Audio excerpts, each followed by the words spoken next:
Bonjour à tous, le retour des débriefs Motorax. Alors j'étais absent un petit moment puisque j'étais très occupé ces 3 dernières semaines qui ont été vraiment à donf pour moi. On a eu donc les courses de MotoGP que je couvre maintenant avec la télé ici en Angleterre, BT Sport. Donc à Barcelone, j'étais là-bas en tant que consultant. Et puis finalement, j'y suis resté puisque le lundi, j'ai remplacé Alex Rins, donc puisqu'il y avait un test MotoGP. Alex il s'est blessé au circuit, une chute en vélo sur le circuit. Suite à ça, je suis parti directement au Mans, voilà, pour les 24 heures, pour disputer les 24 heures avec Suzuki, avec le CERT, avec Yoshimura. Et donc on a réussi à remporter cette victoire magnifique. Voilà, une superbe course, une course mythique, une course extrêmement difficile. Donc je suis vraiment hyper content qu'on ait réussi à ramener donc la première place pour le Team CERT. Alors suite aux 24 heures du Mans, ça a été direction Jerez pour moi, 2 jours de test tout de suite avec la MotoGP. C'était prévu, donc voilà, il a fallu serrer les dents. J'étais vraiment fatigué, mais bon, on a réussi à finir tout notre programme en fait. Donc voilà, ça a été positif aussi. Et donc directement de Jerez, direction l'Allemagne pour encore une fois couvrir la course avec BT Sport. Donc voilà, en ce moment, j'ai pas trop le temps de m'embêter. Alors notre débrief donc du Sachsenring.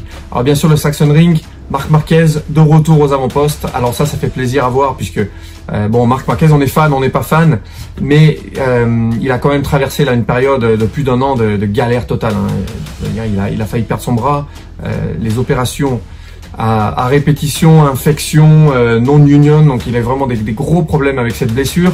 On l'a vu galérer, on l'a vu en pleurs, on l'a vu passer par toutes ces phases, hein, donc le retour à la compétitivité. Et là, Marc Marquez qui nous a sorti encore un lapin du chapeau au Sachsenring. C'est vraiment le roi du Sachsenring. Ça fait 10 ans là-bas, enfin 11 maintenant qu'il est invaincu. Et Marquez qui a fait une course sans faute, qui a su prendre des risques quand il fallait. On a eu quelques gouttes vers 5-6 tours là où il a pris vraiment des gros risques. Il a dit d'ailleurs que les autres allaient temporiser. Lui, il en a profité pour forcer encore plus, faire un petit écart. Et donc ça a suffi donc pour maintenir la distance avec Miguel Oliveira. Miguel Oliveira, lui, sur sa KTM qui continue de briller. Alors KTM qui a amené donc une évolution de châssis au Mugello, qui a été utilisé en course au Mugello pour la première fois. Il l'avait testé à Jerez, après la course à Jerez. Et ce châssis, même si ils aiment bien dire que ça fait pas de grosse différence, depuis qu'ils l'ont mis quand même, il y a eu des grosses améliorations pour Oliveira, mais aussi pour Brad Binder. Donc Oliveira maintenant qui a fait une 2e place au Mugello, victoire à Barcelone, une nouvelle 2e place ici au Sachsenring. Donc il est vraiment très très en forme en ce moment et ça va être un client. Hein. Bien sûr, il a pris du retard au début de la saison au championnat, mais ça va clairement être un client pour le titre s'il continue comme ça, enchaîner les podiums. Son coéquipier Brad Binder, lui aussi qui a effectué une belle remontée et qui finit 4e. Donc voilà, le team KTM Factory en grande forme en ce moment.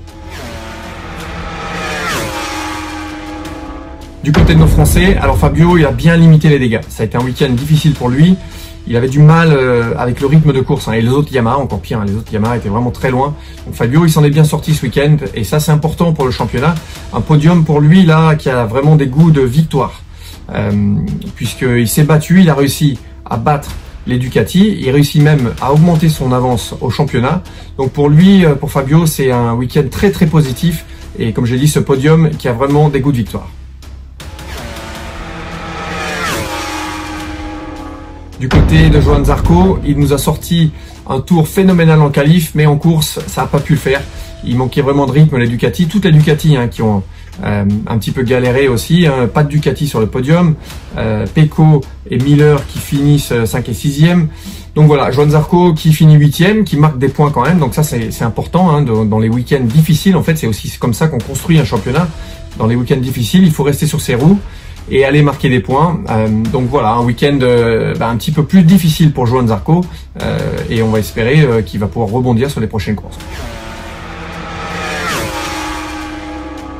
Enfin, une mention spéciale pour Aprilia qui continue de montrer des grosses performances et d'impressionner.